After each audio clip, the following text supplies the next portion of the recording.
Obrigado pela presença de todos. Hoje é um dia especial. Nós vamos falar sobre os números irracionais e como abordá-los na escola. Espero que vocês gostem do episódio de hoje. É um episódio interessante, com reflexões profundas em alguns momentos. Então, bem-vindos! Deixa eu dar uma boa noite a todos os presentes aqui no chat.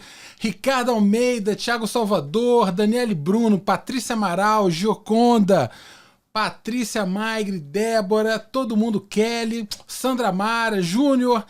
Pessoal, humanistas queridos, bem-vindos. Estou muito feliz de estar com vocês nesse episódio 8. Eu vou começar com uma provocação. É um vídeo curtinho para introduzir a minha fala hoje, tá bom? Então, peço que vocês assistam esse vídeo com atenção. Outro dia, um aluno veio para mim e perguntou: professor, o que é um número real? Eu disse: ora, rapaz, o conjunto dos números reais é a união de dois outros conjuntos numéricos. O conjunto dos números racionais e o conjunto dos números irracionais. Portanto, um número real é aquele que é racional ou irracional. E ele veio e perguntou: ok, professor, mas até hoje eu não entendi direito. O que é um número irracional? Eu disse: simples, um número irracional, como diz o próprio nome, é aquele número que não é racional. É simples. E ele perguntou para mim: mas o número complexo i, por exemplo, professor, ele não é um número racional. Posso então concluir que ele é um número irracional? E nesse ponto eu vi que realmente eu havia sido, digamos, incompleto. Na realidade, o que eu precisava dizer é que era um número irracional é um número real que não é racional. É isso. E ele não ficou satisfeito com a minha explicação e ele disse: mas professor, se o senhor usa um número irracional para dizer o que é um número real, o senhor não pode usar o número real para explicar o que é irracional, pois os senhores estão dando em círculos. A sua explicação está sendo circular, e de fato ele está certo, e eu começo a ficar tenso, pois eu não sei o que fazer, eu não sei como explicar, eu não sei qual a solução desse problema, eu não sei o que fazer, socorro, socorro!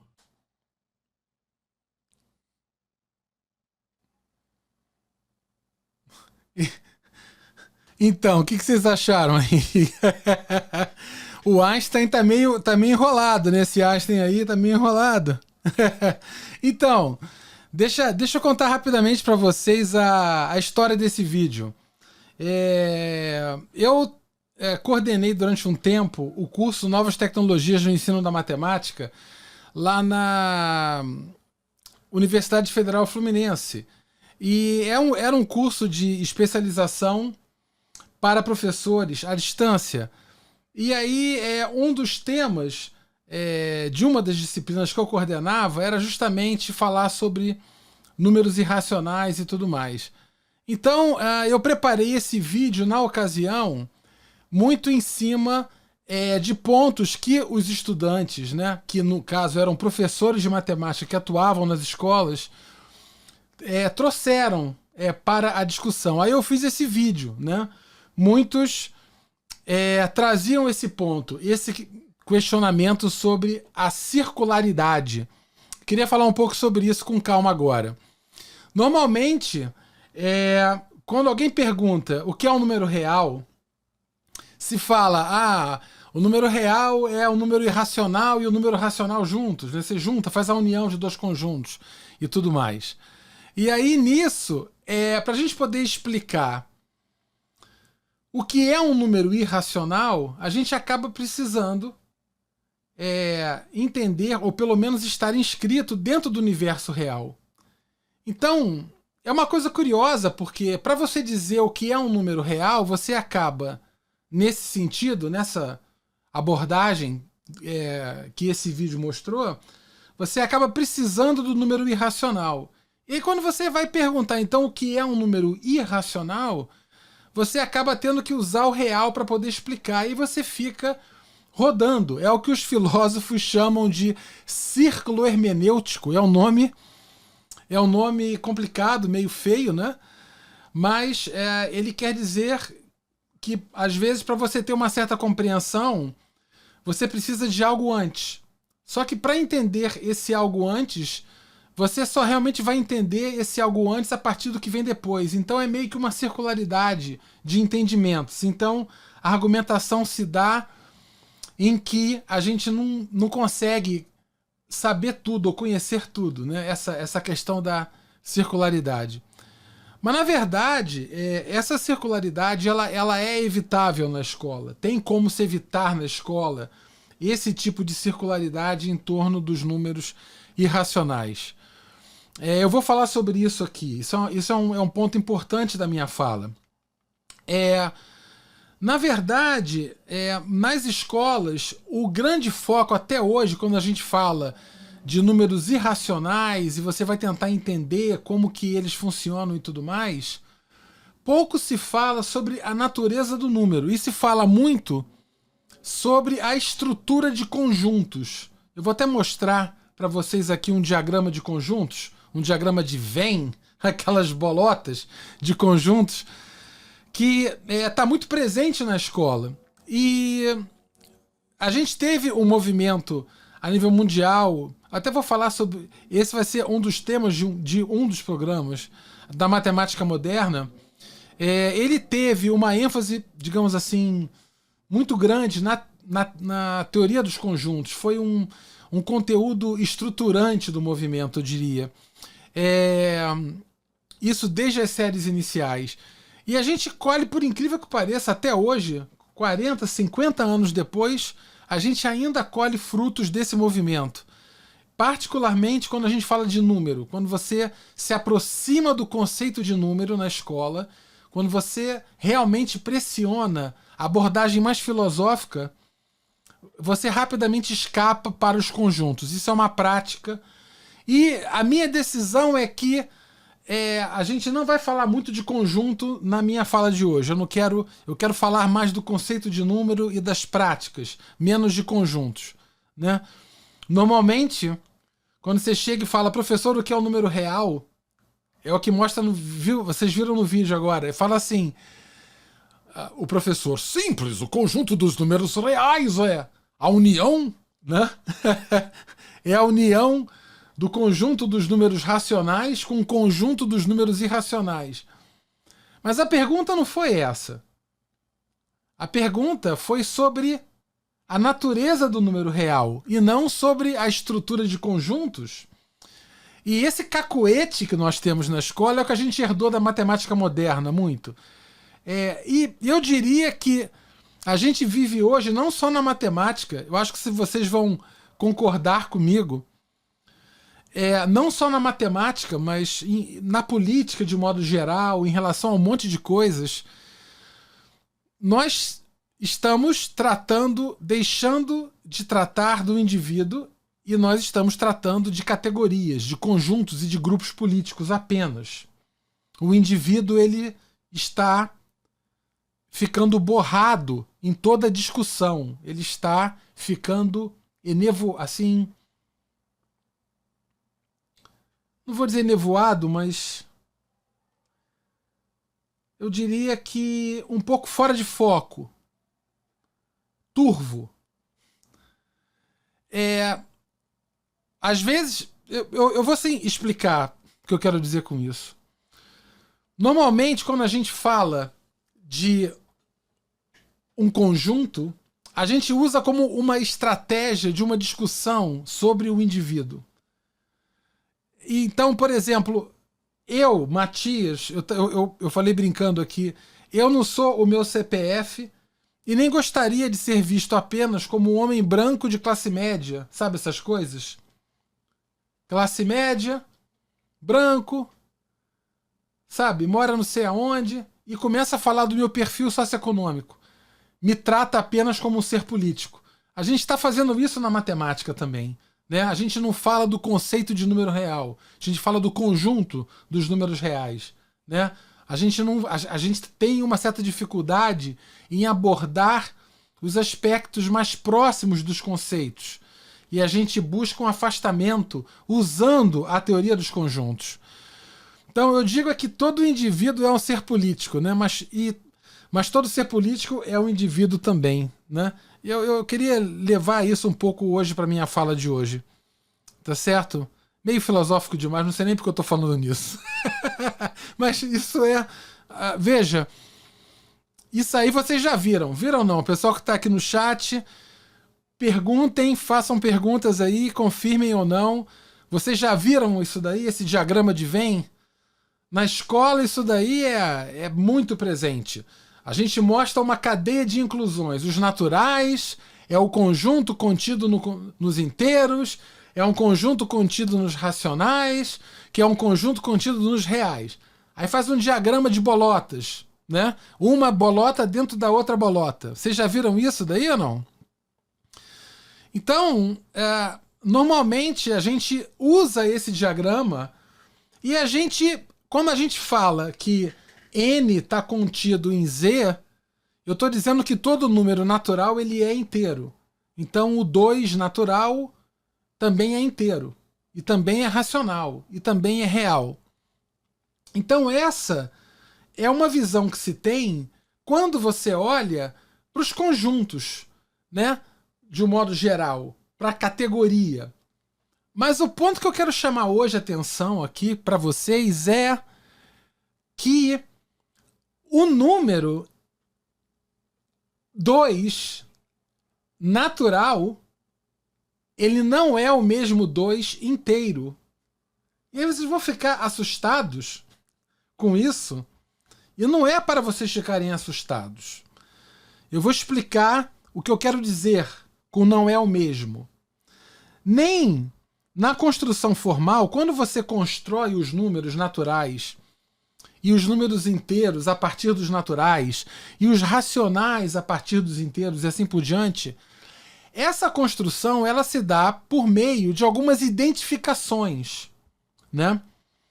E é um abuso, é uma identificação quando eu falo que o 2 natural é o 2 inteiro também, é o mesmo sujeito, né? Isso está passando por uma identificação forte. Mas o que eu quero falar com vocês é que o ponto é que o 2, que eu quero chamar de natural, ele é um 2 ligado a uma determinada prática humana. O 2 natural. E o 2 inteiro é ligado a uma outra prática diferente. Então o que eu quero... Eu não sei se vocês viram a palestra que eu fiz sobre a Base Nacional Curricular Comum, e eu começo a minha fala falando sobre a metáfora da cadeira. Eu não sei se vocês assistiram essa palestra, ela está no canal do YouTube. Quem estiver assistindo, não tiver assinado o canal, assina o canal do YouTube, todos os vídeos estão lá, e essa palestra sobre currículo, a Base Nacional Curricular Comum, está lá também.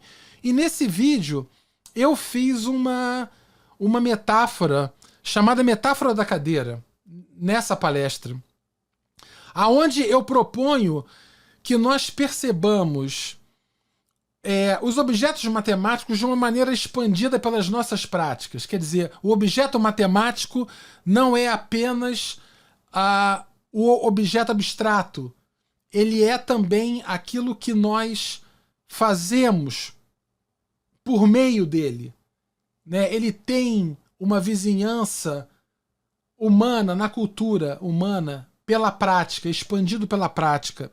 Vocês vão entender que eu vou avançar para vocês entenderem melhor o que eu quero dizer. O número natural, quando a gente fala do 1, 2, 3, 4, 5, 6, 7, assim por diante, ele nasce do desejo de alguma maneira, qualificar contagens, né? Representar resultados de contagens. Eu olho para um conjunto e eu busco, olhando para a quantidade, né? Entendendo para aquele grupo de elementos, eu quero atribuir uma qualidade simbólica, né? Que é um número. 9, tem 9 coisas ali, tem 8 coisas ali. Mas quando eu falo do número natural, eu estou olhando simplesmente para um conjunto e eu vou contar os elementos daquele conjunto de uma maneira absolutamente focada naquele conjunto. O número inteiro, ele é a mesma coisa. Ele também passa pela contagem. No entanto, o número inteiro, ele traz consigo um caráter relativo. É sempre uma contagem relativizada. Sempre. Por isso que os números são chamados números relativos, né? Números inteiros, números relativos também. Eu vou explicar para vocês exatamente o que eu quero dizer com isso por meio de um exemplo já já. Então, o que eu quero chamar a atenção agora para vocês, o que eu estava falando antes, é que na matemática humanista, os números, como todos os objetos, eles são expandidos pelas nossas práticas, pelas nossas intenções, pelo que nós fazemos. E eu quero mostrar para vocês que o número 5 natural, por exemplo, ele não é o mesmo que o 5 inteiro. O 2 natural não é o mesmo que o 2 inteiro. Eu vou explicar para vocês aí. Vamos lá. Então, olha só. Eu estou mostrando um conjunto de estudantes. Pode ser uma sala de aula. Vamos imaginar assim. E aí, eu pergunto a vocês. Quantos estudantes há nessa sala? Então você vai contar. E você vai falar 5. Há 5 estudantes nessa sala. Então, esse seria o foco, o 5 natural. O 5 que olha um conjunto. 1, 2, 3, 4, 5. Fim. É totalmente focado no conjunto. Você está atribuindo a qualidade de ter 5 elementos a um conjunto. Né? Agora, eu tô com 2 conjuntos. Um com 5 e outro, por exemplo, digamos que essa seja a minha sala ontem. Tinha 5 estudantes. E na minha sala hoje tem 7 estudantes.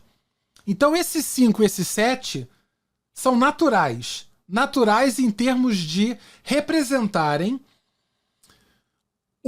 o resultado de uma contagem simples e direta, focada exclusivamente no conjunto. Agora, eu posso perguntar o seguinte. Hoje, quantos estudantes eu tenho relativamente a ontem? Hoje eu tenho quantos elementos? Quantos estudantes, por exemplo? Né? E vocês vão falar 2, tá certo ou não? 2. Hoje eu tenho 2 a mais que ontem, tá certo? Então eu tenho 5 e 7 naturais. E eu tenho um número 2 que nasce de uma comparação entre ontem e hoje. Esse 2, que tem o mais aqui em cima, ele é um 2 inteiro. Ele não é um 2 natural. Ele é um 2 que significa algo que nasce de um processo comparativo. Tá certo? Agora, se em vez de eu perguntar quantos eu tenho hoje relativamente a ontem, se eu tivesse como foco inicial, talvez ontem, e falasse quantos eu tinha ontem em relação a hoje, nasceria o menos 2. Então, o menos 2, ele seria um 2. O menos 2, ele é um 2 enviesado numa outra referência comparativa diferente. Uma referência comparativa é de hoje em relação a ontem. E a outra é de ontem em relação a hoje. Então, é como se os números naturais fossem o foco imediato no conjunto. E os números inteiros, mesmo os positivos e os negativos, eles fossem números que provêm de contagens, resultados de contagens, mas que são contextualizados. Esse mais na frente do 2 e esse menos na frente do 2 aqui em cima de mim, eles não são operações. Eles são símbolos contextualizadores. Eles contextualizam contagens e relativizam. Vocês entendem o que eu estou querendo dizer ou não? Tá legal ou não? Então, eu queria mostrar para vocês... Deixa eu só dar uma resetada aqui na minha câmera. Vamos lá. Eu queria então mostrar para vocês aqui agora sobre a questão das operações. Eu vou voltar ao -2. O -2, um número inteiro. E eu entendo esse -2 como um 2 contextualizado em um certo viés comparativo. Esse menos é isso. Então, por exemplo, eu tenho 5 mais -2 igual a 3. Mas reparem uma coisa. Reparem que esse mais que está aí, ele é uma operação. É uma operação de adição. Certo? Esse menos que está na frente do 2, ele não é uma operação. Ele é um agente de contextualização. Então, eu vou dar um exemplo. Digamos que eu tenha R$5 no meu bolso e eu estou devendo R$2 para um amigo. Então eu posso entender que, em um contexto mais amplo, o que eu realmente tenho como resultante de todo o processo é R$3. 5 do que eu tenho e 2 em dívida. Então, como resultante disso que eu tenho, né, é o 3.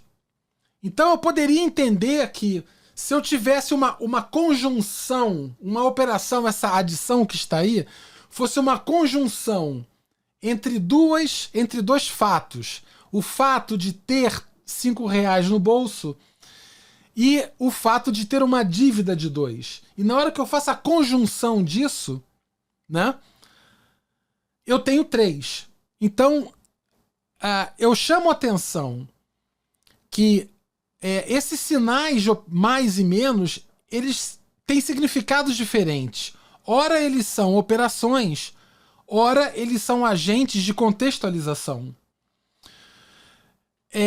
Então, o que eu estou querendo dizer é que esse 5 mais -2, né, quando eu faço a conjunção desse quadro, o efeito que eu tenho é de fazer 5 menos 2. Quer dizer, quando eu tenho 5 e eu faço a conjunção com um quadro desfavorável em 2, isso é como subtrair 2. Então, eu queria propor a vocês que eu vou entender a subtração, bem aqui em cima de mim agora, eu vou entender o 5 menos 2 como sendo uma adição de 5 com um 2 contextualizado às avessas, digamos assim. Tá certo? Vocês vão entender onde eu quero chegar. Continuo no -2. Vamos lá. Só que agora eu quero subtrair. Eu tenho 5 menos -2. Então, esse menos que está aí é uma operação. O primeiro menos. O segundo menos, ele é um contextualizador. Então, eu vou retomar o exemplo da dívida. Eu tenho R$5 no meu bolso. E agora, eu tinha uma dívida de 2. Tá certo? A Marcele Santos está falando aqui no chat. Muito interessante. Então, digamos que eu estivesse devendo para Marcele... Digamos que eu estivesse devendo para Marcele Santos R$2. Aí eu tenho R$5 no meu bolso, tá bom? Aí eu tô um dia andando e tal. Aí a Marcele me vê, eu vejo a Marcele, eu falo, ih, rapaz, tô devendo R$2 para Marcele. Meu Deus do céu, tô devendo R$2 para ela. Aí eu vou até disfarçar. Aí a Marcele me viu que eu tava constrangido. E a Marcele, sensível, ela pensou assim, tô achando que o Matias ficou constrangido por causa daqueles R$ 2 que ele tá me devendo, né? Aí a Marcele falou assim, ô Matias, sabe aqueles R$ 2 que você tá me devendo, Matias? Eu te perdoo. Deixa pra lá, rapaz. Então, a Marcele, muito gentilmente, ela perdoou a dívida. Ela retirou a dívida. Então, digamos que esse 5 menos 2 seja percebido assim. O menos operacional é o ato de perdão da Marcele.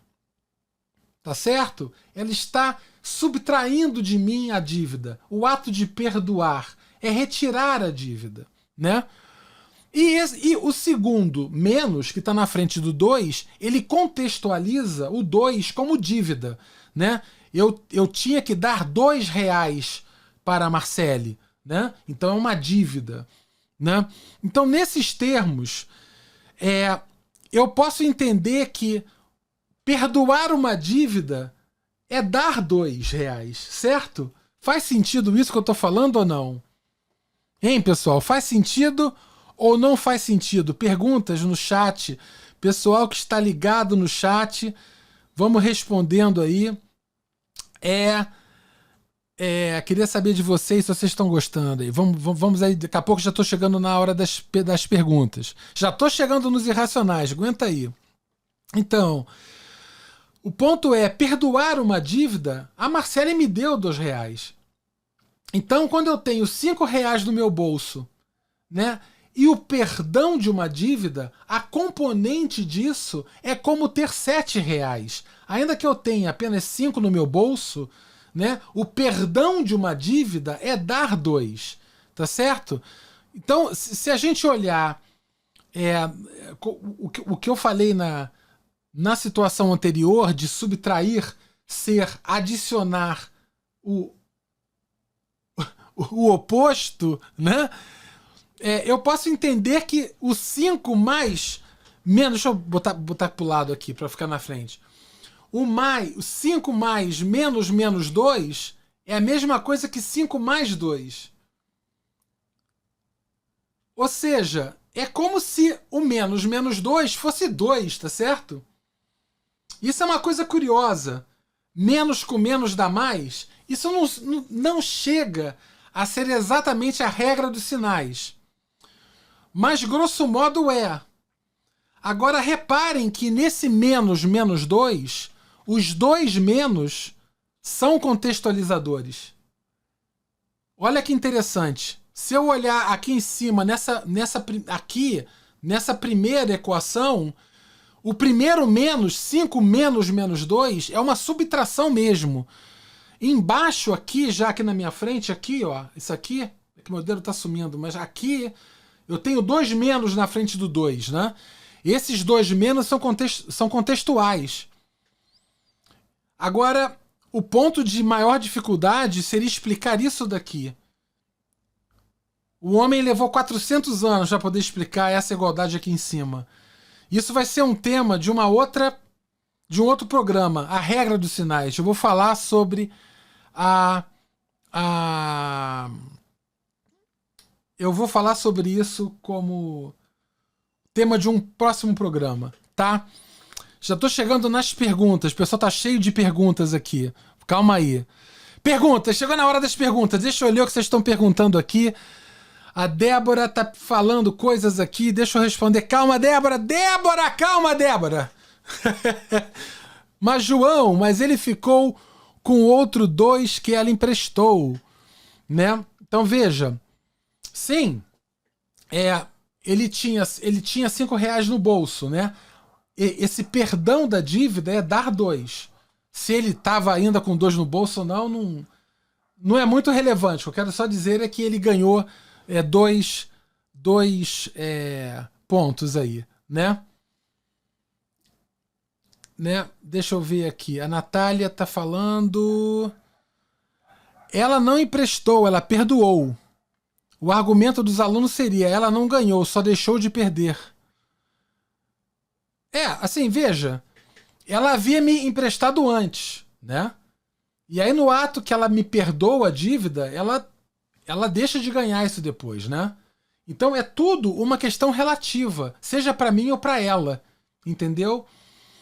Quando a gente passa o -2 para o outro lado da equação, é exatamente isso que a gente está falando.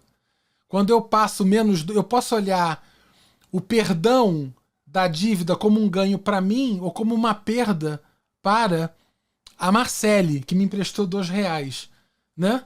Agora, se eu pagasse a dívida, né, eu ia ter que estar me gastando R$2 e ela ganhando. Então, na verdade, seria quase que trocar o 2 de lado, ou -2 de lado nas equações, tá certo?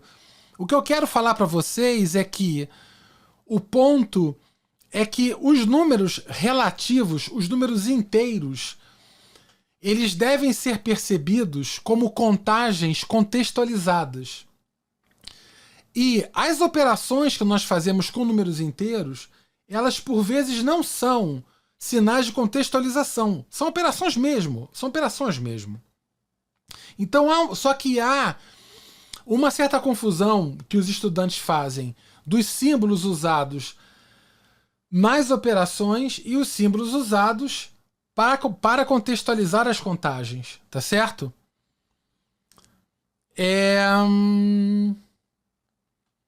João falou aqui, entendi. Sei aonde o professor queria chegar, mas argumentos que os alunos irão trazer que ela ficou com 5 e não com 7.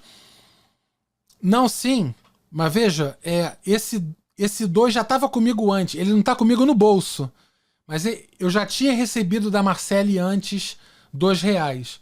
Eu posso tê-los gasto, mas eu digo assim, em termos de composição do sistema, eu tenho 5 no bolso e 2 anteriormente já que me foram dados, né? E agora foram, digamos assim, consolidados como sendo meus assim, no momento em que eu fui perdoado de quitar a dívida, digamos assim, entendeu? Vamos lá. Vamos lá, mais alguma pergunta? A Dani está falando que eles confundem muito as operações em função dos sinais contextualizados. Sim, às vezes a gente tem 2 sinais de contextualização, às vezes você tem um sinal de operação e um de contextualização, e o ponto é que o trânsito entre esses sinais é que a gente tem que entender, né? Por exemplo, se eu tenho -2 mais -3, eu posso entender se eu adquiro uma dívida de 2, depois uma dívida de 3, eu tenho uma dívida de 5, né? Se eu tinha uma dívida de 3 e eu ganhei R$5, né, a componente disso é ter 2, ou seja, eu quito a dívida e fico com 2, né? Se eu tinha R$5, por exemplo, e eu tinha uma dívida de 2, então a componente, né, disso seria 3, né? Mas se eu sou perdoado, né, é como ganhar 2 e quitar a dívida, tá certo? Eu fico com 5 quitando a dívida. Então, todos esses pontos, eles têm que ser entendidos de uma maneira sempre expandida pelas práticas, entende? Eu acho que esse é um ponto importante.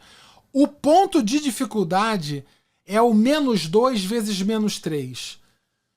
Né? Porque não dá pra gente tentar, nessa percepção, multiplicar uma dívida de 2 por uma dívida de 3, e aí você entender que isso vira um crédito de 6, entendeu?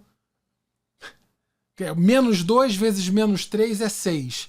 Né? Mas o que significaria uma dívida de 2 vezes uma dívida de 3? Então, a multiplicação de números inteiros negativos, ela encontra um obstáculo epistemológico nessa visão. Isso é algo histórico. Tem um artigo muito interessante que é do Glaser. Eu vou colocar nos links, nos comentários, para o pessoal que está assistindo o programa, que ele conta a história da regra dos sinais.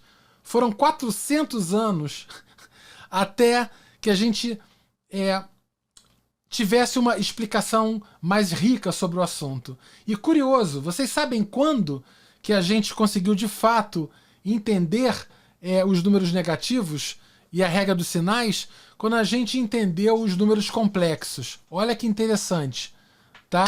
Acreditem se quiser, foi mexendo com os números complexos que nós entendemos a regra dos sinais. Isso é uma coisa muito interessante. Então, vou seguir adiante. Daqui a pouco a gente volta respondendo mais perguntas. Vamos à frente, então. Queria chegar no número racional, então, agora. Onde o número racional entra?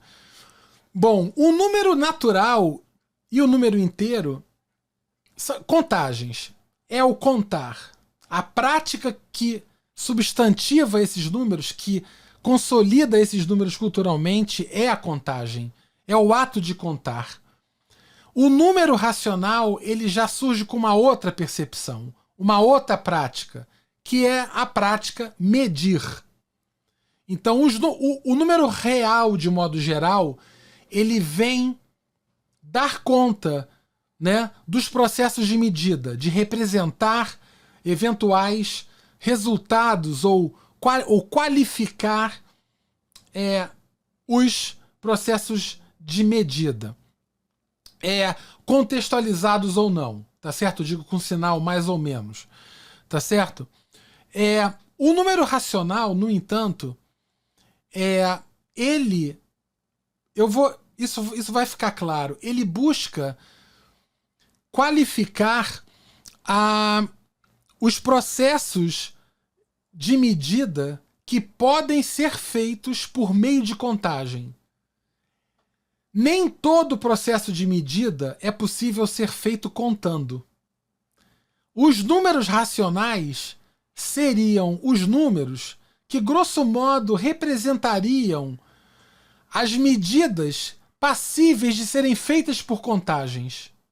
É isso. E os números irracionais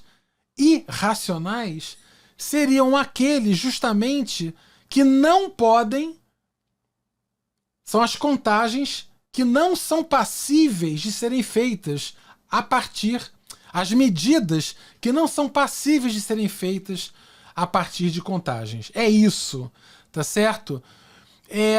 Então, eu diria que o número racional ele está na fronteira entre o contar e o medir. Tá? Eu tenho até uma imagem linda para compartilhar com vocês. É como se o contar e o medir e os números racionais eles estão nesse toque, na passagem do contar para o medir. Nessa fronteira, no toque, essa coisa, né? Tá, eu vou agora explicar isso aí para vocês melhor. Deixa eu dar um exemplo. Primeira pergunta que eu tenho para vocês aqui é a seguinte. Vocês concordam comigo que se eu pegar um segmento qualquer, pega um segmento qualquer, esse segmento ele pode ter como medida um número inteiro positivo qualquer, por exemplo, 7. Qualquer comprimento pode medir 7, dependendo de qual seja a unidade de medida. É sempre possível escolher uma unidade de medida conveniente para a qual aquele segmento medirá 7. Vocês concordam comigo? Sim ou não?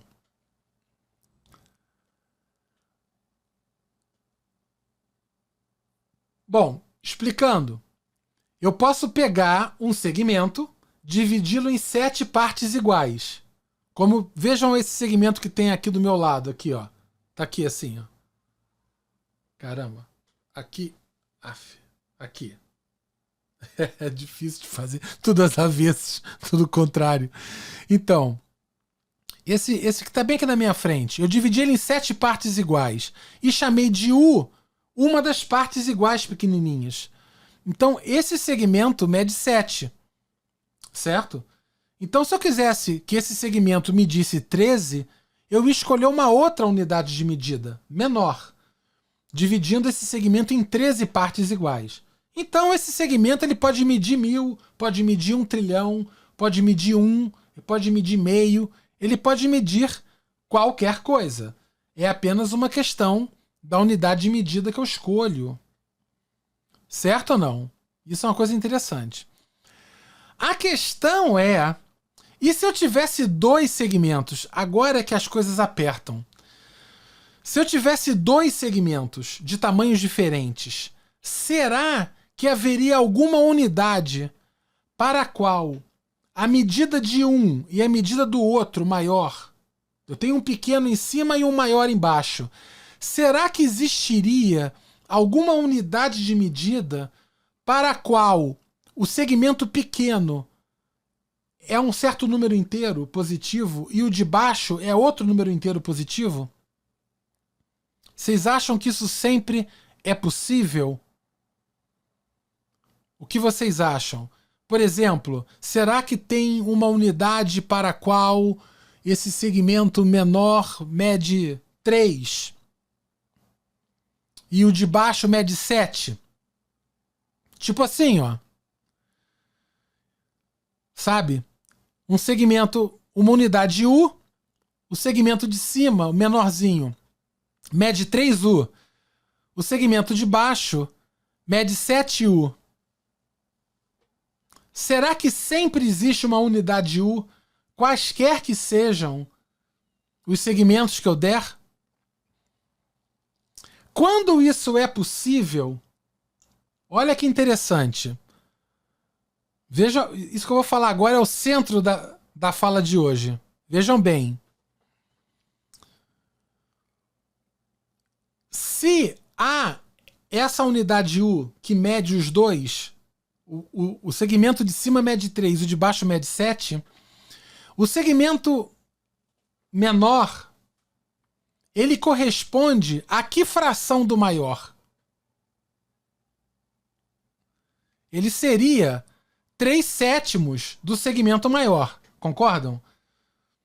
Deixa eu explicar para vocês por quê. Calma. A unidade U, ela não é 1/7 do segmento maior, do segmento de baixo. A unidade U não é 1/7 do segmento grande. O segmento pequeno não são 3 unidades U, então são 3/7 do segmento de baixo. O segmento de baixo, por sua vez, ele seria 7/3 do segmento de cima. Por que 7/3? Porque a unidade é 1/3 do segmento de cima. Vou falar de novo. A unidade U é 1/3 do segmento de cima. Então, o segmento de baixo são 7/3 do segmento de cima. Tudo bem? Então, reparem que o 3/7 e o 7/3 eles surgem naturalmente para representar medidas feitas simultaneamente, certo? Medidas simultâneas feitas por contagem. O de cima mede 3 e o de baixo mede 7. Em cima mede 3/7, embaixo mede 7/3. Ou seja, eu tenho um controle para relativizar a minha unidade de medida em relação a um outro segmento. Vejam bem, isso parece um pouco confuso, mas não é. Os números racionais, eles são números que representam contagens que se dão a partir de... Oh, meu Deus! Os números racionais são números que representam resultados de medidas feitas a partir de contagens. Toda contagem é relativa por natureza. Você sempre está fazendo uma medida relativamente a uma unidade. Então, toda medida ela é relativa. O ato de medir é sempre relativo a uma unidade, tá certo? É sempre um ato de comparação. Então, eu digo que você pode ter um viés de comparação em relação à unidade ou a unidade em relação ao segmento que você está fazendo. Tá certo? É por aí. Bom, nem sempre isso é possível fazer. Eu vou dar um exemplo disso. O que eu falei aqui sobre o 3/7 e os 7/3, de um ser o de baixo em relação ao de cima e o de cima em relação ao de baixo, é muito parecido com aquele 2 e menos 2 que eu tinha feito da turma de estudantes. Hoje veio 2 a mais que ontem, ou ontem veio 2 a menos que hoje, né? Então, essa relativização, se no campo aditivo, é essa relativização do sinal. Se no campo multiplicativo, né? Aí que envolve a questão da proporcionalidade, tá certo? Aí você tá com os números racionais, a questão do inverso multiplicativo, né? É interessante ver como que os inversos aditivos e multiplicativos, eles têm interpretações interessantes aí. Mas sobre a pergunta que eu fiz aqui, se sempre é possível ter uma unidade que meça os dois ao mesmo tempo, um número inteiro de vezes, infelizmente a resposta é não. Não é possível sempre fazer isso. O exemplo clássico disso é eu pegar um quadrado e a diagonal do quadrado, né?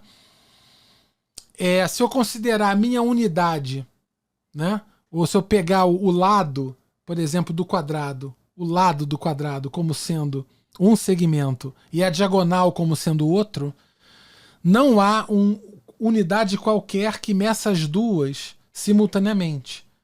Um número inteiro de vezes. Por que não há? Porque se houvesse, né, raiz de 2 deveria ser um número racional. Raiz de 2 estaria sendo escrito como a razão entre dois números inteiros. E nós sabemos que isso não é possível. Então, na verdade, o que a raiz de 2 traz e o que o número irracional traz é uma fratura do processo de medida e o processo de contagem. Números irracionais, eu até falo isso adiante, eles consolidam a separação entre esses dois processos matemáticos, o contar e o medir. Tá certo? Eles são processos matemáticos bem distintos. E os números irracionais é o que os diferencia por natureza. Tá? Tudo bem? O vídeo vai ficar disponível, Isabela Alcântara está perguntando. Sim, vai ficar disponível no canal do YouTube, Isabela. Assina lá, se inscreve no canal. Quem está me assistindo não pode agora concluir, ver agora, ver depois lá, se inscreve no canal do YouTube. E aí clica no sininho que quando esse vídeo for postado lá, vocês vão ser avisados, tá bom? Uma coisa curiosa, esse é um tipo de problema que eu queria colocar para vocês, que é muito comum na escola. Por exemplo, é meio tosco, acho até meio uma bobagem. Eu tenho um terreno quadrado, os lados medem 1 quilômetro. Olha isso, um terreno perfeitamente quadrado, cujos lados medem 1 quilômetro. Aí eu pergunto o seguinte, quantos quilômetros de cerca eu devo comprar para cobrir a diagonal do terreno? Tá certo? Então, nesse momento, os estudantes sacam o teorema de Pitágoras, né? E aí respondem, raiz de 2. Matias, você tem que comprar raiz de 2 quilômetros de cerca. Mas eu pergunto o seguinte, quanto é raiz de 2, né? Quanto é raiz de 2? Se eu perguntar para um estudante, se eu chegar na loja de cercas, que vende cercas, imagina uma loja de cercas que vende cercas, eu consigo chegar lá, me dá raiz de 2 quilômetros de cerca? Como é que é isso aí, hein? Quanto é raiz de 2? Raiz de 2 é 1,41, 42, 1,35. Não, é 1,41, pontinho. Não, é 1,41, 42 e vai embora. Cada um fala uma coisa, né? Mas vamos falar a verdade agora sobre como a gente trata a raiz de 2 na escola. A gente trata a raiz de 2 assim, vê se não.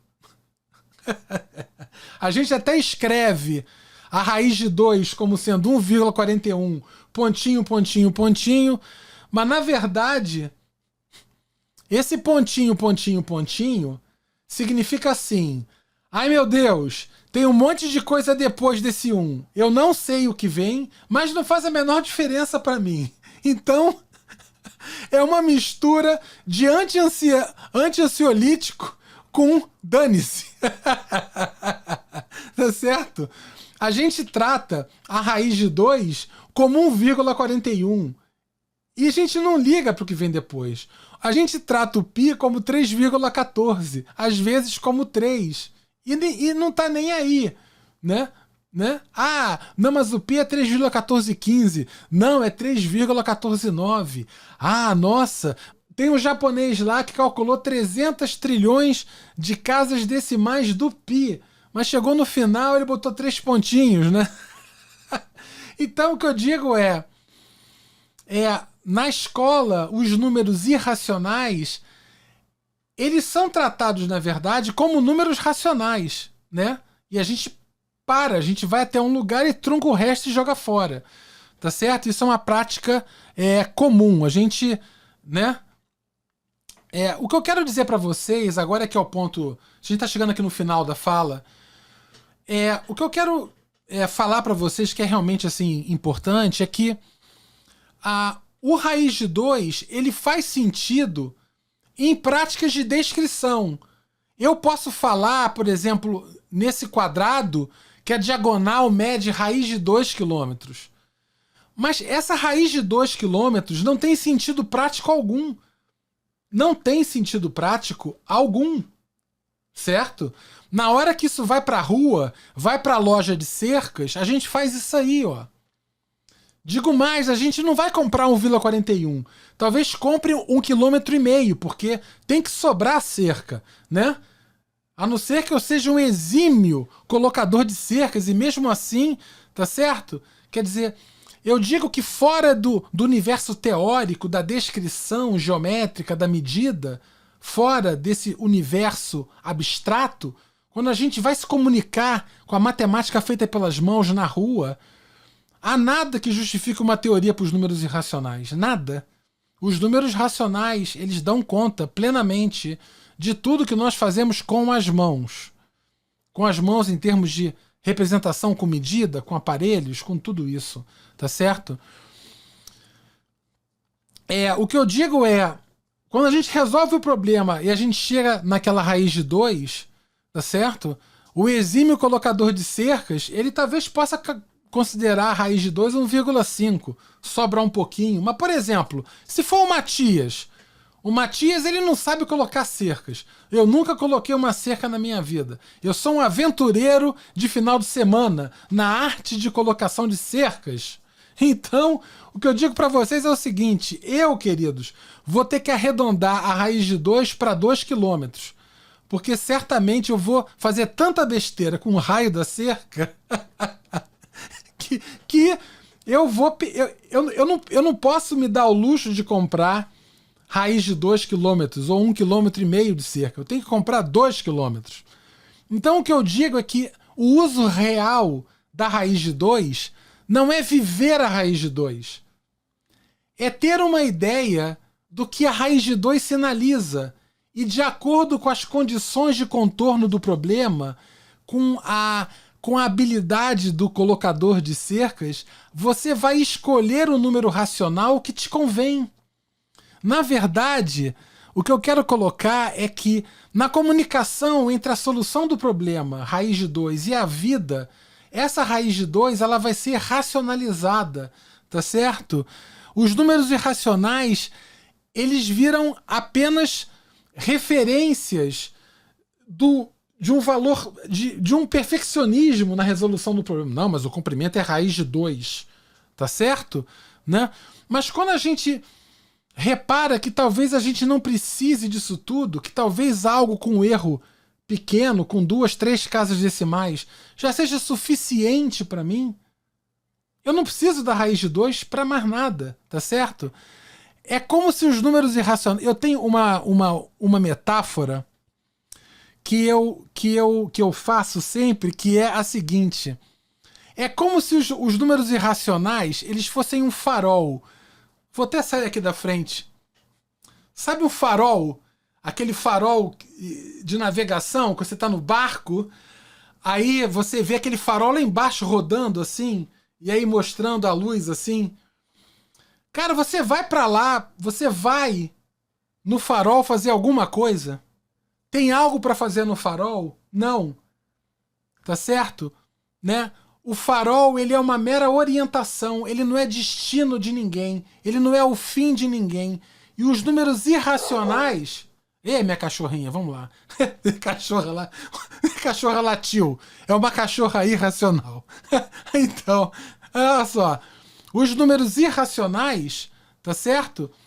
Eles são referências pra gente. Eles não são o destino. Entende? A raiz de 2, ela não é o nosso fim. Ela é, na verdade, uma referência de aproximação. É isso que a gente tem que entender. Os números irracionais, eles são referências de aproximação racional. O real da vida é racional. O real feito com as mãos, eu digo.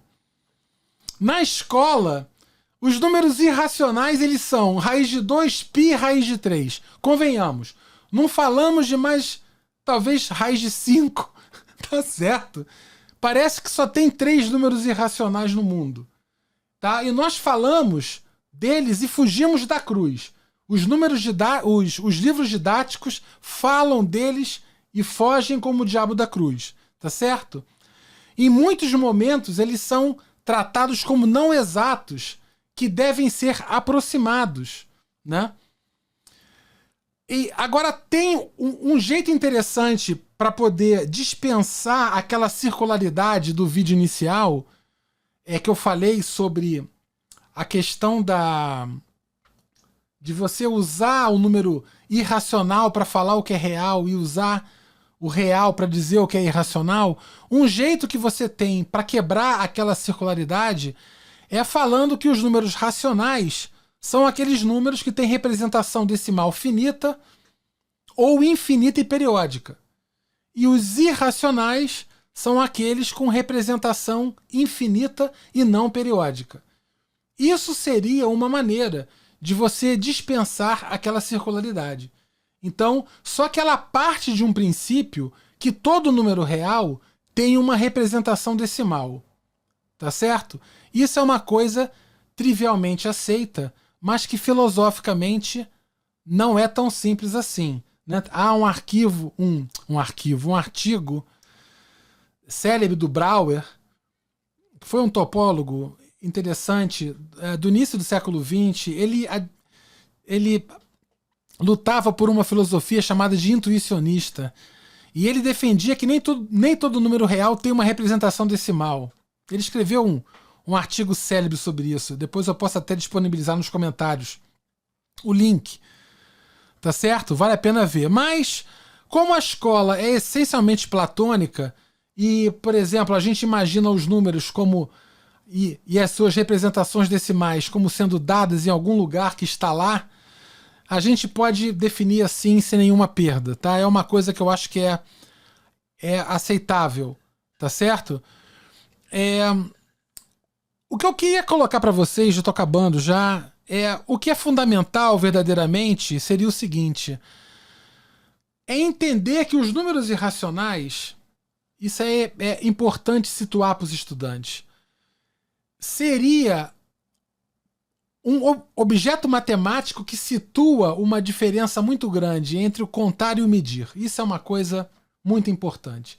Número racional é o número que mede por contagem. Número irracional é um número que mede, mas não por contagem. Isso é uma coisa importante da gente entender. Tá certo? Quer dizer, essa transição entre o contar e o medir é o número racional. Tá certo? Então o número real é o número que vem, de um modo geral, trazer qualidade à medida, ao ato de medir, contextualizando para cá ou para lá. Tá certo?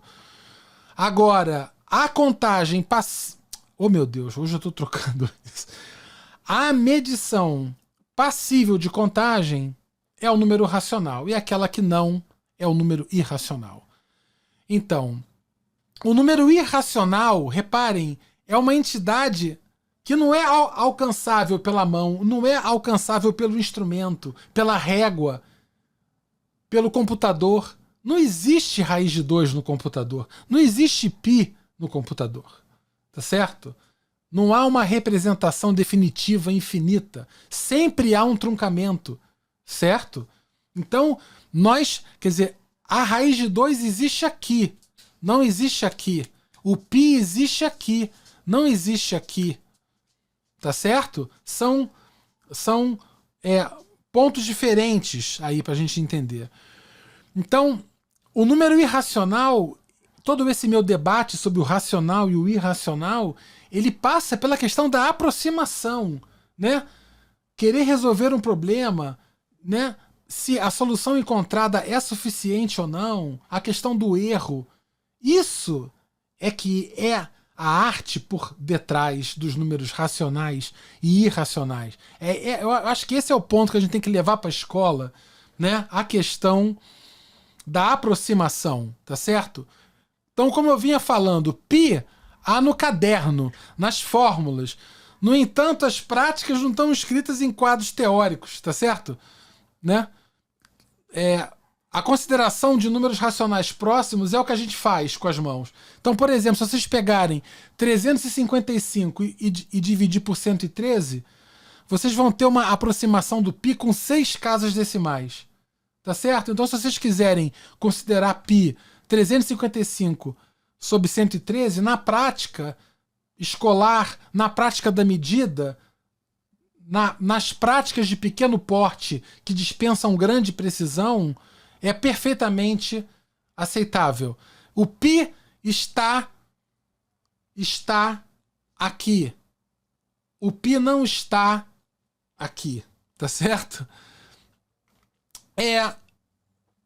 Retornando para a questão do raiz de 2, para quem trata raiz de 2 como sendo um número, a medida perfeita, a medida exata da diagonal do quadrado, nós temos que lembrar que essa diagonal representa uma cerca. Gente, um terreno perfeitamente plano e quadrado, isso é ridículo, tá certo? Não faz sentido um terreno perfeitamente plano e ainda por cima quadrado e ainda por cima uma cerca ao longo da diagonal.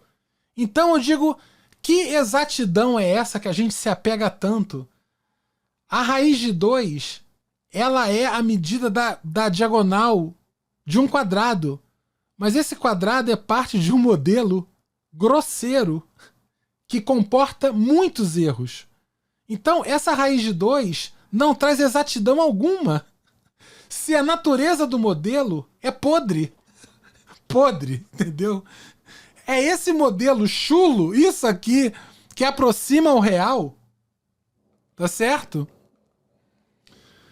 Então, o que eu quero dizer para vocês é que essa raiz de 2, ela vem aproximar também. Ela, como parte do modelo, ela chega aproximando. Ela não chega sendo exata, ela chega aproximando. E esse 1,41, que está bem aqui em cima de mim, que eu coloco o aproximadamente, na verdade, é a concretização dela. Eu posso usar 1,41, eu posso usar 1,42, eu posso usar 1,47, eu posso usar 2, dependendo de qual seja ou quais sejam as características do problema, dos seus atores. Isso é matemática. Incluir o erro, o desperdício, isso é matemática. Então, nós estamos tratando na escola de uma matemática que vive dentro do modelo. A gente desconsidera o que vem antes e o que vem depois. Eu falei isso na minha palestra na semana passada. Se vocês viram a palestra de deformação inicial de professores, eu falei sobre isso lá. Tá? Quer dizer, em muitos casos, essa exatidão da matemática ela se dá diante de escolhas de modelos irreais e da nossa indisposição de confrontar as situações que a gente alcança por meio do modelo, tá? Com o mundo real. Ah, o modelo deu raiz de 2. Beleza, eu vou lá na loja, me dá raiz de 2 quilômetros. Vê se pode. Raiz de 2 quilômetros de cerca. Imagina o vendedor de cercas. Com que cara ele vai me olhar? Tá certo? E ainda que fosse possível a ele me dar exatos raiz de 2 quilômetros de cerca, gente, essa cerca ia ficar esticada a beça. Eu não posso desconsiderar o erro. Eu não posso comprar raiz de 2. Esse raiz de 2, ele faz sentido apenas dentro do modelo, entende? E não dentro do problema. Então vamos separar o problema real do problema do modelo matemático. O modelo matemático faz parte da aproximação utilizada do problema, mas não é o problema. É isso que eu quero dizer, ó. Nós temos uma necessidade real, algo que a gente quer resolver, uma necessidade real, e nós temos um modelo matemático. Então, essa parte 1 é a modelagem. Eu pego o meu problema real e modelo matematicamente. Os números irracionais estão aqui. A raiz de 2 na diagonal do quadrado. Ela está dentro do modelo. Ela não está dentro do problema. Está dentro do modelo. Os números irracionais estão aí dentro. Mas depois que essa raiz de 2 brota, eu vou submetê-la ao real. Então, há 2 erros a serem considerados. Isso é o ponto mais importante da minha fala de hoje. Guardem aí. Há 2 erros. O erro da partida, que é na modelagem, o modelo que eu escolho, ele não é o problema real. Ele traz um erro. É uma aproximação da realidade. Então já há um erro aí. Segundo erro é o erro de chegada, é o erro depois. Depois que o modelo matemático me dá uma solução, eu tenho que adaptá-la, confrontá-la ao real. E eu tenho um segundo erro. Então, na verdade, a arte de resolver problemas em matemática é a arte da gestão dos erros de chegada e dos erros de partida. Poético isso, mas é verdade.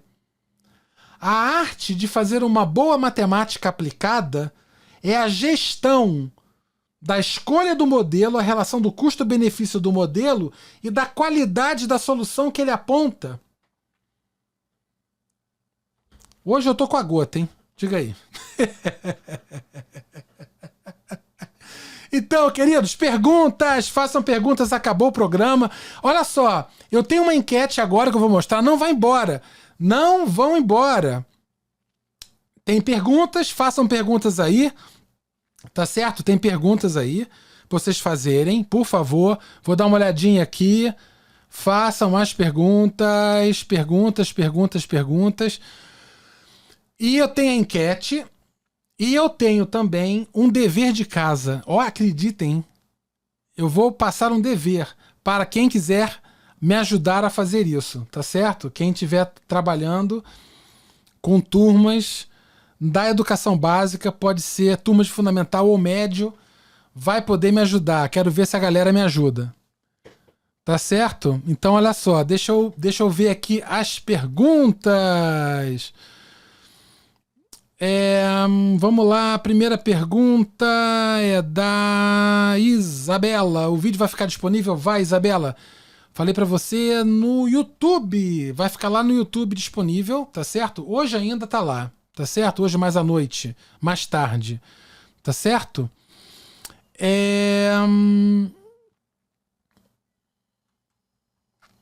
A Marcele tá falando aqui esse significado das reticências só você mesmo. Pois é.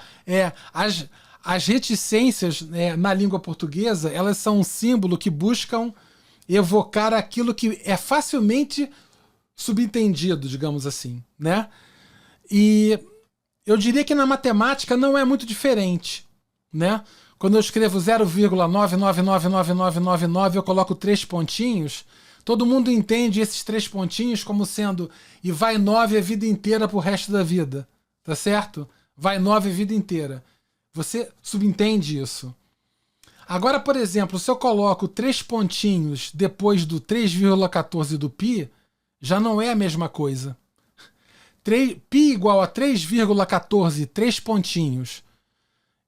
O que está subentendido é que vem um monte de coisa depois e eu não sei o que é. Então, o Brouwer reclama disso, tá certo?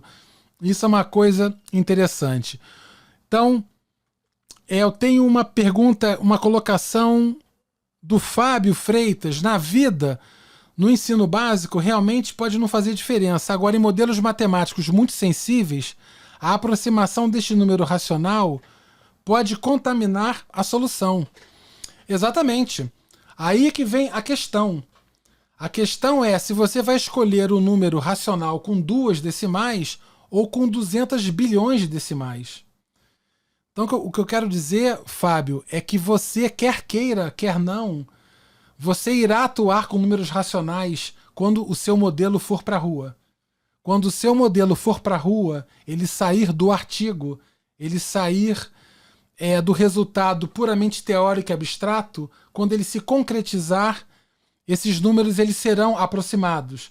Aí a gestão dessa aproximação é que está na nossa mão. O meu ponto não é que os números irracionais são inúteis. Não, não é isso. O que eu quero dizer é que eles estão em uma dimensão da prática matemática que é interna ao modelo. É interna à questão teórica, matemática do modelo em si. Na hora que vai para a rua, raiz de 2 não faz mais sentido.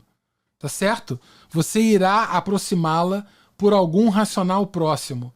Seja com uma casa, com 2 ou com 300 bilhões. Como fazem esses caras com computadores e o pi e tal. Tá certo? O Valdir está perguntando aqui. Podemos afirmar que os egípcios e os babilônios reconheciam números irracionais? Veja, eu digo para você o seguinte. Os gregos, eu não vou dizer que eles reconheciam números irracionais da forma com a qual nós os reconhecemos hoje. Certamente não. O pleno entendimento do número irracional, ele chega, na verdade, na segunda metade do século XIX, para você ter uma ideia. Os gregos enfrentaram algumas questões na comparação de segmentos comensuráveis e de segmentos que não são comensuráveis. Então, no livro 5º dos Elementos de Euclides, o Eudoxo dá uma solução muito interessante para a comparação de segmentos que não são comensuráveis. E a solução que o Eudoxo aponta no livro 5, que é o livro das proporções, é, grosso modo, cortes de Dedekind. É a solução do Dedekind, que é final do século XIX. Os cortes, acho que eles, se eu não me engano, são de 1888 ou 89, para você ter uma ideia. O artigo em que o Dedekind coloca os cortes, é finalzinho do século XIX. Eu posso estar me enganando aí na data, mas eu tenho certeza quase que absoluta que é nessa faixa. Os axiomas de Peano, por exemplo, que formalizam os naturais, são de 1889. Agora veja só que coisa, Quer dizer, no final do século XIX havia toda uma grande preocupação com a formalização do entendimento de número, E isso foi muito espinhoso. Isso durou até quase que a década de 30 do século XX, essa discussão sobre as filosofias da matemática, especificamente em torno do conceito de número real. Isso aí é uma loucura. O João está perguntando aqui, professor, 0,10100100 é um número decimal finito, dízima periódica ou irracional? Pois é aquela história. O que você está colocando nessas reticências? Qual é, se você está presumindo que o que está sendo subentendido é primeiro um zero, depois 2 zeros, depois 3 zeros, aí você vai botar 1 e 4 zeros, 1 e 5 zeros, 1 e 6 zeros e assim por diante, esse número seria irracional, porque não é periódico, tá certo? Agora, se você não fala nada para mim, se você não confirma esse entendimento das reticências, esse número pode ser qualquer coisa, tá certo? Ricardo está colocando aqui, gostei muito das definições dadas aqui, vou usar todas, muito melhores das tradicionais que eu utilizava. Veja, Ricardo e amigos, eu não estou querendo aqui dizer, eu não quero que vocês entendam que eu estou defendendo uma perspectiva utilitária da matemática, finitista, aplicada e de ode ao número racional. Tá certo? Não é isso que eu estou fazendo. O que eu quero que vocês entendam é o seguinte: o meu ponto é que o número racional e o irracional, eles se colocam em dimensões diferentes da prática matemática. Enquanto uma está essencialmente na questão mais teórica abstrata interna aos modelos, a outra perpassa a comunicação com o real. Então, os números irracionais, mesmo nos programas e nos artigos mais puros e de altíssima precisão, mandar o homem à lua e etc. e tal, os números são todos racionais quando executados na nave, quando executados no computador. Tá certo? A questão é, qual é o erro? Eu tenho uma cota superior para esse erro? Esse meu erro, ele é tolerável? A nave vai cair, o prédio vai tombar, a ponte vai desabar por causa desse erro? Não? Então, é mais ou menos isso. A ciência, ela começa na necessidade e acaba na suficiência. Curioso isso, né? Beleza, queridos. Então chegamos ao fim das perguntas. Não vejo mais perguntas aqui. Temos mais perguntas? Vou passar para a enquete. Pode ser ou não? Vou passar para a enquete. Ah, o dever de casa. Quem me ajuda com o dever de casa? Levanta o braço aí. Alguém me ajuda com o dever de casa? O negócio é o seguinte. Eu queria que vocês fizessem com os estudantes de vocês uma tarefa. Vocês me ajudam com o dever de casa? Talvez só tenha umas 2 pessoas me assistindo aí.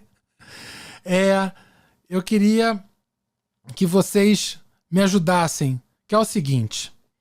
É uma atividade para vocês evocarem ou então mobilizarem a turma para uma discussão em torno do número π, tá bom?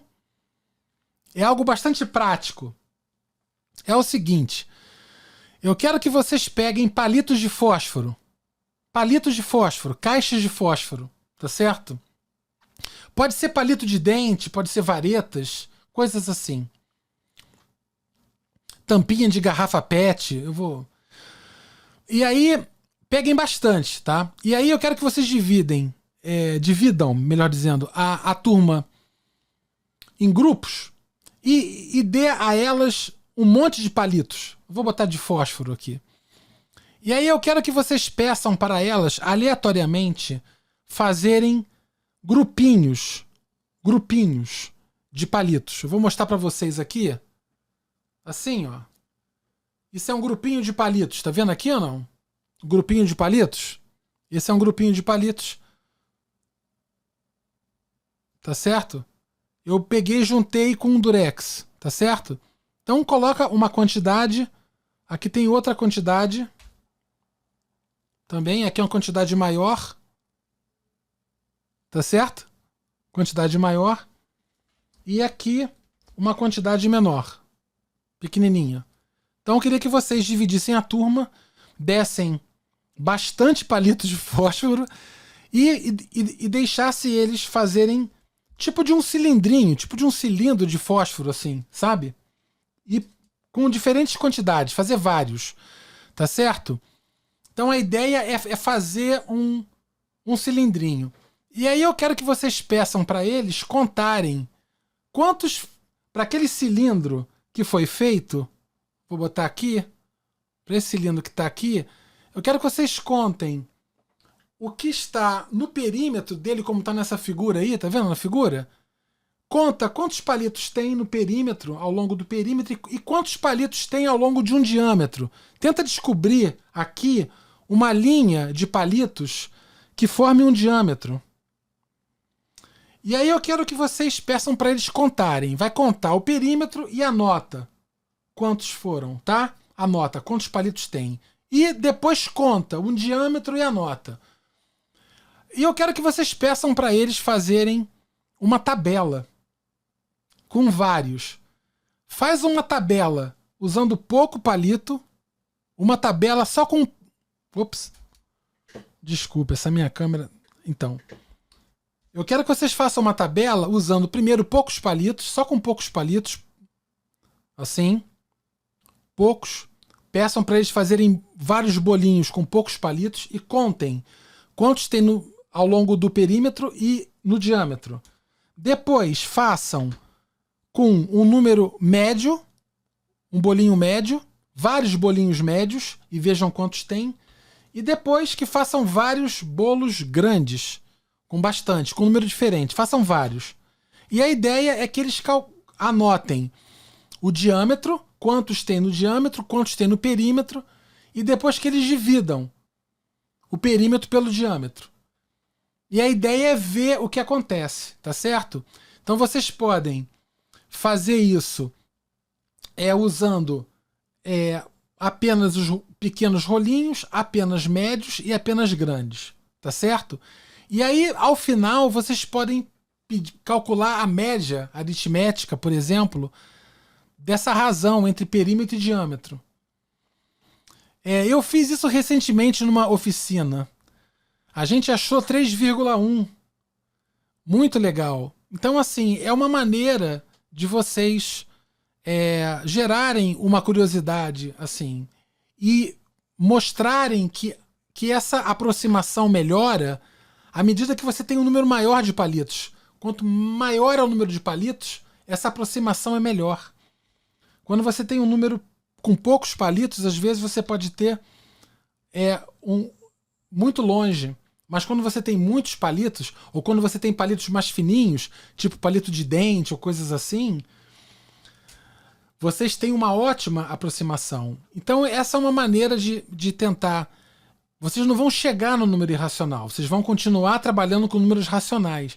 Mas a ideia é, assim, mobilizar a noção de aproximação, mobilizar a noção de erro, né? A noção, né, de onde surge o maior erro, o menor erro, coisas assim.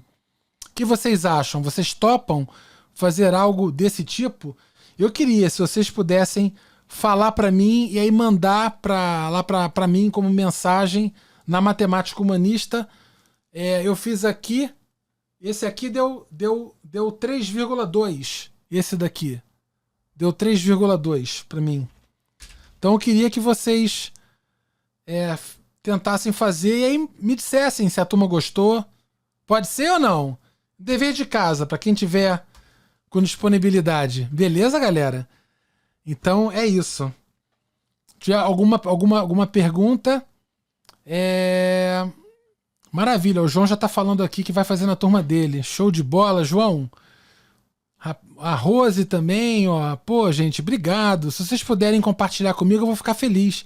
Saber se foi útil, né? Aí, ó. O João tá falando. Nunca tinha pensado nos palitos. Então, ó. Manda abraço então aí, João.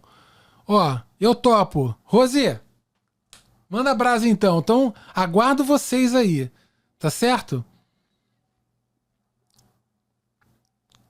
Natália também tá falando aqui. Maravilha. Show de bola. Vou partir para enquete, então. Acabou o programa. Vamos fazer enquete. Já pode votar. Aí, ó. A enquete. Hoje a enquete é divertida. É uma brincadeira aqui. A enquete é a seguinte.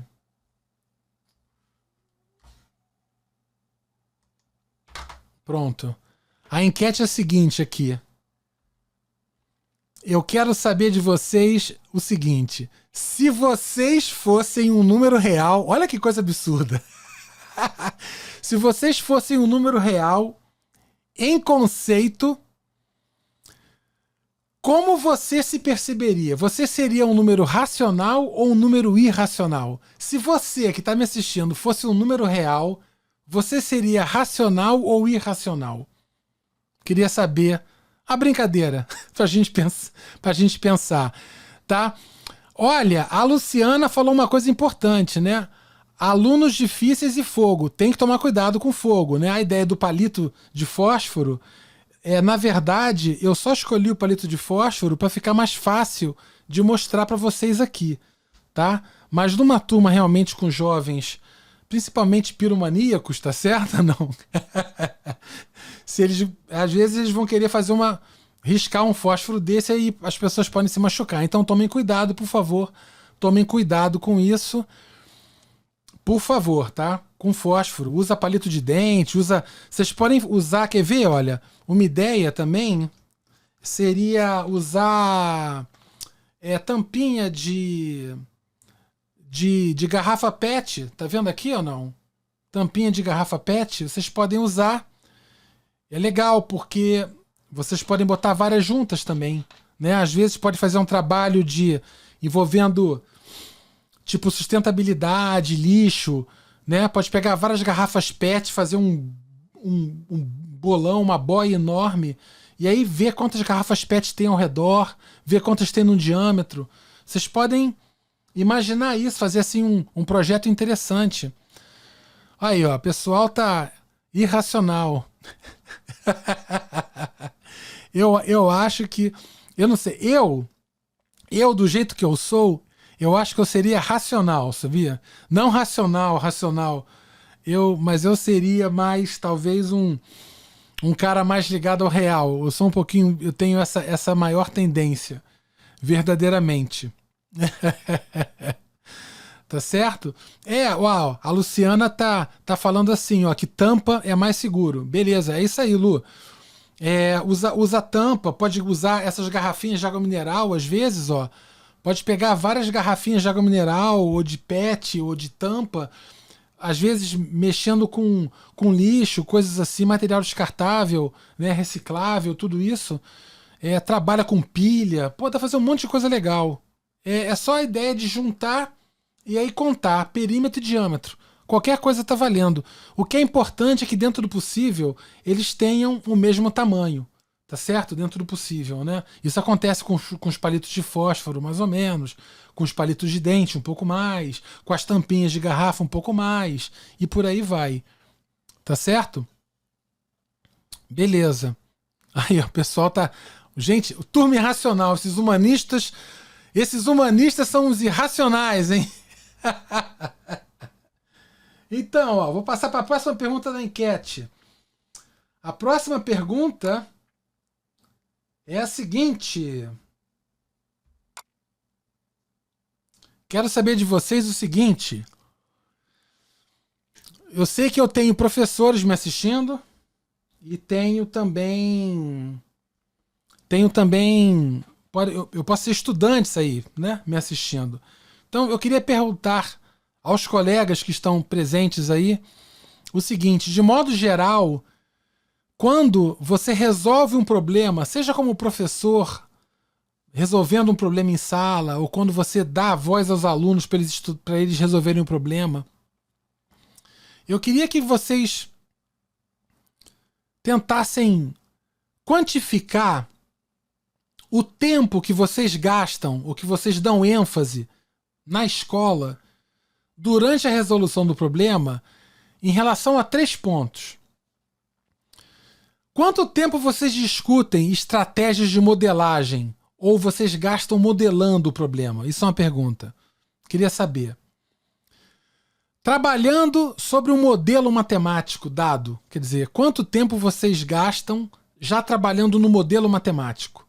Já resolvendo a equação do segundo grau, aplicando o teorema de Pitágoras, quando vocês vão resolver o problema, quanto tempo vocês gastam no trato direto com o modelo?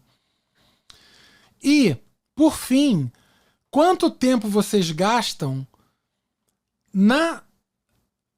ao pegar a solução fornecida pelo modelo e confrontando ela com o problema inicial? Vocês pegam a resposta obtida, raiz de 2, né? Aquela raiz de 2 da diagonal do quadrado, vocês retornam ao início do problema para ver se isso faz sentido dentro das condições de contorno do problema? Vocês têm 100 pontos para gastar. Vocês têm que distribuir proporcionalmente os 100 pontos aí. Nós temos uma resposta. Eu vou, por exemplo, quando eu dou um curso de cálculo, como é que é? Para votar, o código de hoje para votar é 790535. Vai em www.menti.com. www.menti.com. Pode pegar seu celular, colocar o www, vou botar aqui, ó, www.menti.com. Eita, menti.com. Já cheguei, vou botar o código 790535 e vou votar. Tá certo? Então,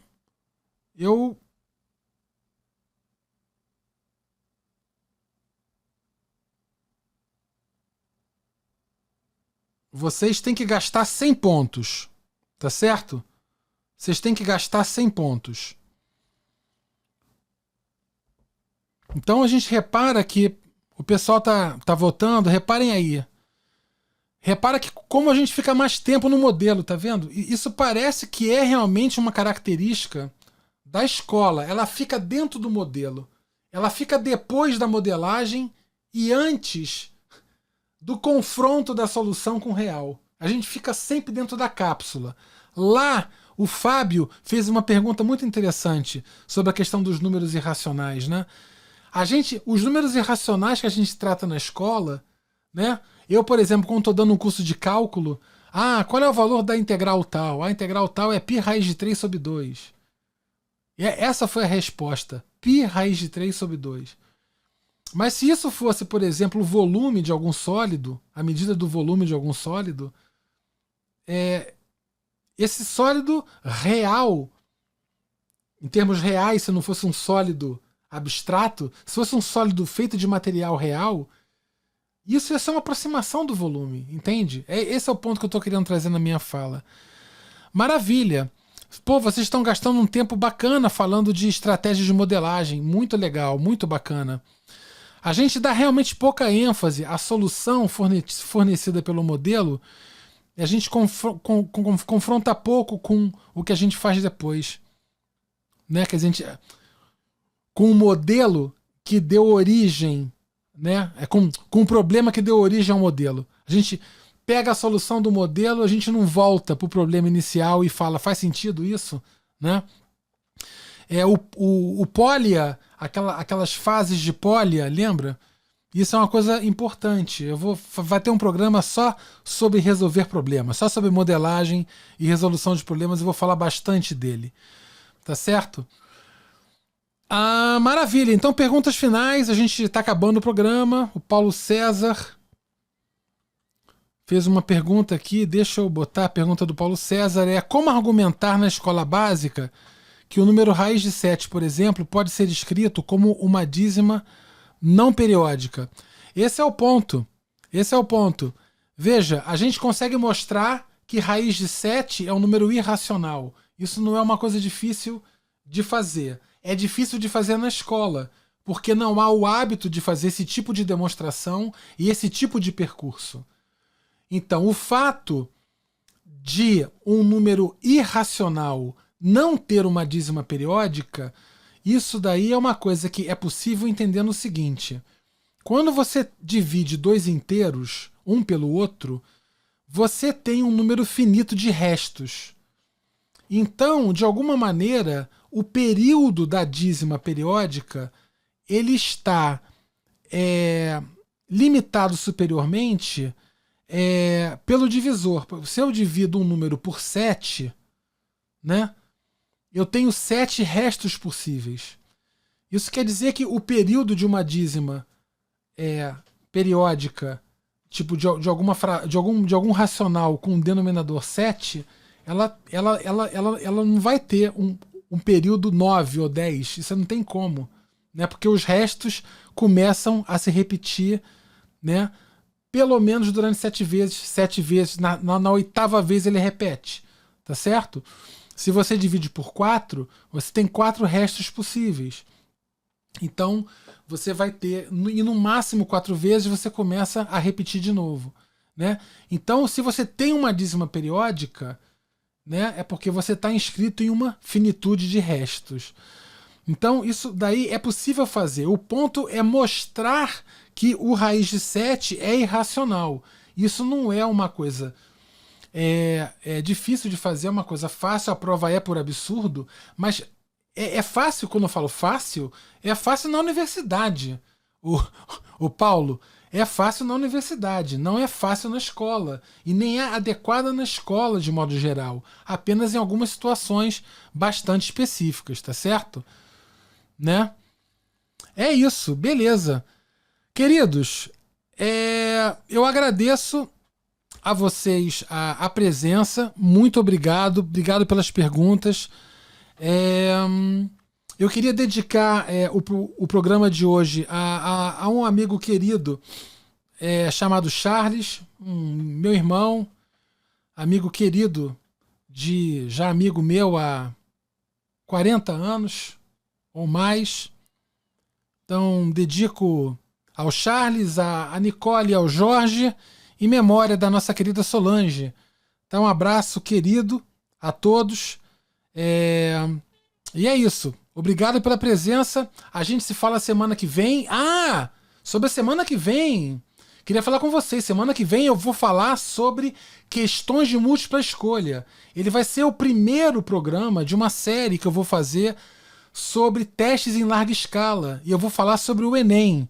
Então, galera que está trabalhando no ensino médio e também no ensino fundamental, não percam os próximos 2 programas. Vai ser um programa geral falando sobre a estrutura do Enem, sobre a estrutura das questões. Eu vou falar sobre todos os documentos que estão lá no INEP, que sustentam, que balizam esse teste. E eu queria falar com vocês, explicar como ele funciona, né? Com os documentos que estão abertos, tá certo? E aí eu acho que vocês vão gostar, vai ser bastante interessante. Então, uma boa noite para vocês, obrigado, a gente se fala. Tchau, tchau.